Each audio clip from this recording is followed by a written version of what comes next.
男配小鬼當家第大器晚成，女配尤伊淚喊成移民驕傲。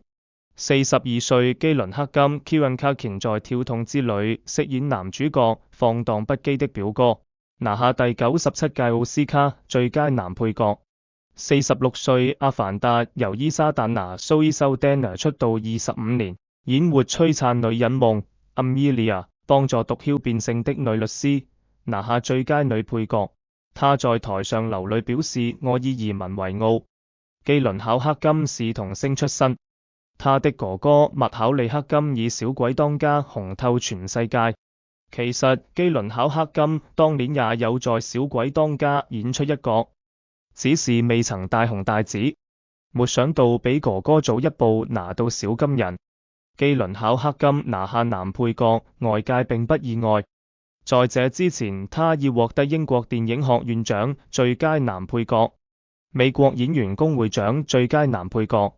評論家選擇電影獎最佳男配角和金球獎最佳電影男配角。值得一提的是，本屆奧斯卡盛會出現基倫克金和傑瑞米史壯這對繼承之戰兄弟鬩牆的戲碼，後者以狂人法則 The Apprentice 入圍最佳男配角獎，但最後鎩羽而歸。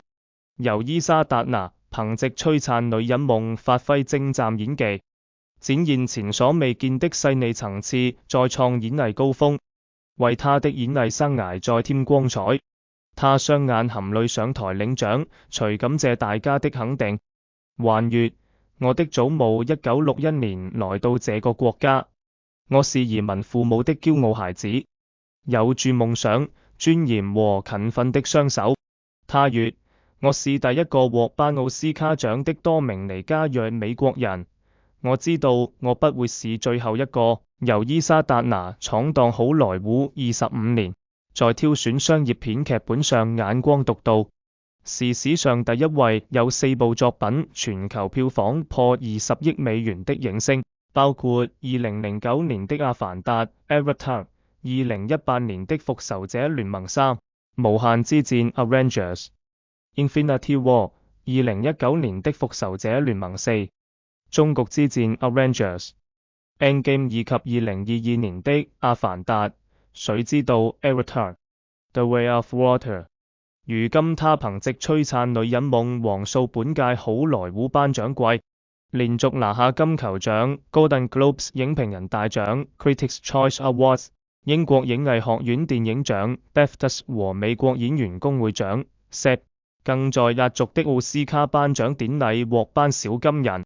執導璀璨女人夢的賈克·歐迪亞 Jacques Audiard 先前接受哈潑時尚 Harper's Bazaar 2月號專訪時，盛讚由伊莎達娜沒有任何弱點。這位法國導演說：由伊莎達娜最讓我驚訝的地方在於她精力旺盛和堅毅的權威，她全心全力投入工作，有住十足的勇氣和才華。